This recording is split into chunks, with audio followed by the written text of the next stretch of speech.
आत्ताच मी बाजारातून आले. आज रविवार होता. पण हा काय बाजार माझा गावचा बाजार नाही, पण हा माळावरती एक्स्ट्रा भरलेला बाजार असतो. मी काही कामासाठी गेले होते, पण तिथं भाज्या एकदम फ्रेश अशा भेटतात. हा माळावरचा नवीन बाजार झालेला आहे, कारण तिथे एक अशी मोठी वस्ती बनलेली आहे.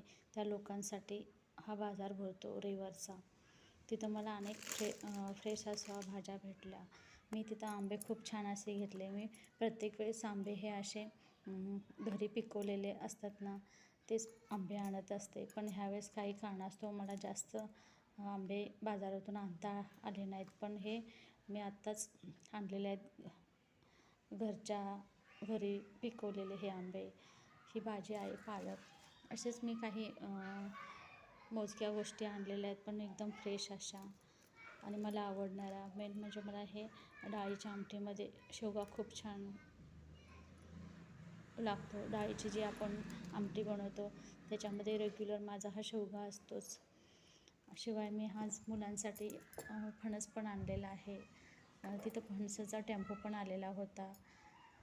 मी माझ्या मुलांच्या बाबतीत म्हणजे कोणतं असं कमी ठेवत नाही, की मुलांना खाणं पिणं वगैरे व्यवस्थित मिळावं.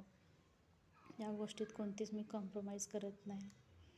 भले मग एखाद्या गोष्टीत मी कॉम्प्रोमाइज करेन, पण खाण्यापिण्याच्या बाबतीत अजिबात नाही. मुलांना छान छान भाज्या, फळं, म्हणजे आणि तसंच मी देवालाही काही कमी करत नाही. देवालाही रेग्युलरची माझी फळं असतात. तिथंही मलाही फ्रेश असा झेंडूचा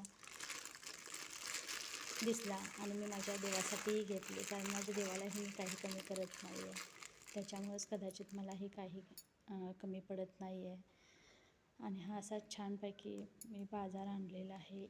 आणि या बाजारातल्या ज्या गोष्टी आहेत ते एकदम मी अशा निवडक, ज्या म्हणजे असं बिना केमिकलचं असेल, ज्या म्हणजे खेड्यातल्या असतात ना भाजीवाल्या, त्यांच्याकडूनच घेण्याचा प्रयत्न करत असते. कारण ती जास्त लोक केमिकल वगैरे वापरत नाही आहेत. आपल्या घरच्या घरी जे गोठ्यातलं शेण वगैरे असतं ते वापरण्याचा प्रयत्न करतात. अशा ज्या म्हणजे ठराविक जे भाजीवाले असतात त्यांनी मला सांगितलेलंच असतं, की ताई आम्ही घरच्या घरी काही भाज्या म्हणजे अशा बिना केमिकलच्या घातलेल्या आहेत. तर मी त्यांच्याकडूनच नेहमी घेत असते. तुम्ही तुमच्या मुलांना असं रेग्युलरच्या आहारामध्ये भाजीपाल्याला काहीच कमी करू नका. जे आपले फळं पण मिळतात सिजनेबल, ती फळंही आणण्यास म्हणजे कमी करू नका. आज जर तुम्ही खायला प्यायला मुलांना कमी केलं तर भविष्यात त्या गोष्टी